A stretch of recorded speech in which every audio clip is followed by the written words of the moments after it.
আসসালামু আলাইকুম everyone, welcome back to my channel. আজ আমি আপনাদের সাথে শেয়ার করব আটা বা ময়দা দিয়ে কিভাবে ফ্রস্টিং ক্রিম তৈরি করা যায়। কেক ডেকোরেশনের জন্য আমরা বিভিন্ন ধরনের ক্রিম ব্যবহার করে থাকি।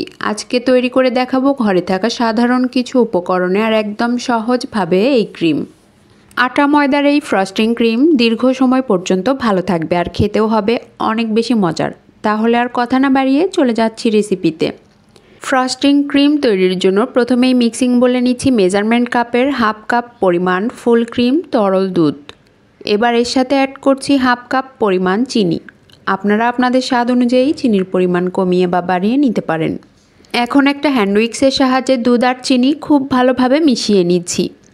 মেশানো হয়ে গেছে। এবার এর সাথে অ্যাড করছি ফ্রস্টিং ক্রিমের মূল উপকরণ আটা। আটার পরিবর্তে ময়দা দিয়েও ফ্রস্টিং ক্রিম তৈরি করতে পারেন। এখানে আমি 2.5 টেবিল চামচ পরিমাণ আটা নিয়েছি।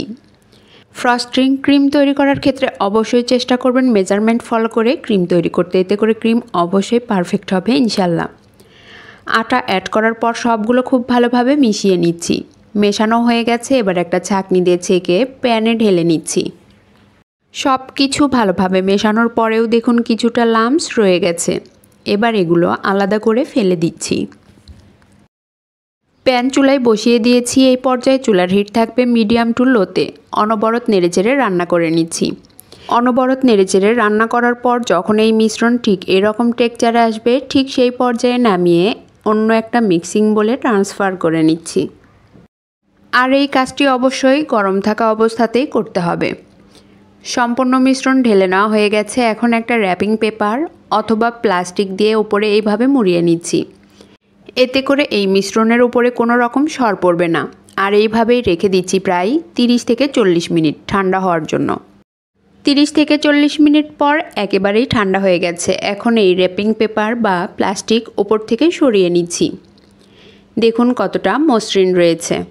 ফ্রস্টিং ক্রিম তৈরি করার জন্য এখন এই মিশ্রণ অপর একটি মিক্সিং বলে নিয়ে নিচ্ছি। এই ক্রিম তৈরি করার জন্য আরও একটি উপকরণ লাগবে, আর সেটা হলো বাটার। এখানে আমি হাফ কাপ পরিমাণ বাটার নিয়েছি। বাটার সাইডে রেখে দিচ্ছি। আর একটা ইলেকট্রিক হ্যান্ড বিটারের সাহায্যে আটার এই মিশ্রণ বিট করে নিচ্ছি প্রায় 1 মিনিটের মতো। 1 মিনিট বিট করা হয়ে গেলে এর সাথে অ্যাড করছি 1 টুকরা বাটার। বাটার অল্প অল্প করে অ্যাড করে মিশিয়ে নিতে হবে। একবারে পুরো বাটার একসাথে অ্যাড করে মিশানো যাবে না, তাহলে কিন্তু ফ্রস্টিং ক্রিম পারফেক্ট হবে না। বাটার অ্যাড করে 2 থেকে 3 মিনিটের মতো খুব ভালোভাবে বিট করে নিচ্ছি। এমনভাবে বিট করতে হবে যেন আটার মিশ্রণের সাথে বাটার খুব ভালোভাবে মিশে যায়। পুরোটাই খুব ভালোভাবে মিশে গেছে। এবার এর সাথে আবারও 1 টুকরা পরিমাণ বাটার অ্যাড করে দিচ্ছি। অ্যাড করে আবারও খুব ভালোভাবে মিশিয়ে নিচ্ছি। একই প্রসেসে সবগুলো বাটার অল্প অল্প করে অ্যাড করে ভালোভাবে মিশিয়ে নিতে হবে। আটার এই ফ্রস্টিং ক্রিম দিয়ে খুব সহজেই যে কোনো কেক ডেকোরেশন করে নিতে পারবেন। আমার রেসিপির কোথাও যদি আপনাদের একটুও ভালো লেগে থাকে অবশ্যই লাইক শেয়ার কমেন্টস করবেন আর সাবস্ক্রাইব করে আমার পাশেই থাকবেন।